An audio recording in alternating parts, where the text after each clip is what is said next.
Hi అండి, welcome back to my channel smart Seena and Shreshta. ఈరోజు మన వీడియో వచ్చేసి ఉగ్గు ప్రిపరేషన్ అండి. నేను ఆల్రెడీ ఉగ్గు పొడి ఎలాగనేది పెట్టాను. తర్వాత ఇది ఉగ్గు అనేది ఎలా ఉండాలనేసి వీడియో అనమాట. గిన్నె పెట్టిన తర్వాత మనం మోస్ట్లీ స్టీల్ గిన్నెలోనే వండటానికి చూడండి. అంటే అల్యూమినియం అలాంటి వాటిలో వండదు చిన్నపిల్లలకి. ఇది 6 months బేబీస్ నుంచి పెట్టవచ్చు. అబౌవ్ 6 months నుంచి 1 year వరకు పెట్టుకోవచ్చు. 1.5 year ఎలా అయినా మీ ఇష్టం అది. ఇంకా మోస్ట్లీ 6 నెలల వరకు పాలు ఇవ్వడానికి చూడండి. ఇంకా రావట్లేదు తప్పదన్న టైంలో 6 months పడినప్పుడు ఇలా కొంచెము అంటే కొంచెమే వాళ్ళకి ఒక్క పూట పెట్టిన చాలు బజ్జ నిండుతుంది. ఉగ్గు పొడిలోకి నేను కొంచెం లైట్గా సాల్ట్ అనేది వేసాను.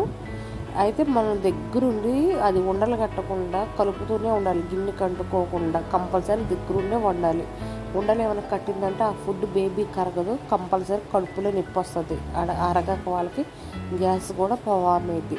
నెయ్యి కూడా యాడ్ చేయండి. కంపల్సరీ నెయ్యి పెట్టండి. ఎందుకంటే మా బాబుకి దగ్గు వస్తుంది, జలుబు చేస్తుంది, ఇలాంటివి ఏవో అపోహలు పెట్టుకోవద్దు. కంపల్సరీ నెయ్యి పెట్టడం వల్ల బేబీస్ బ్రెయిన్ డెవలప్మెంట్కి మంచిగా ఉపయోగపడుద్ది.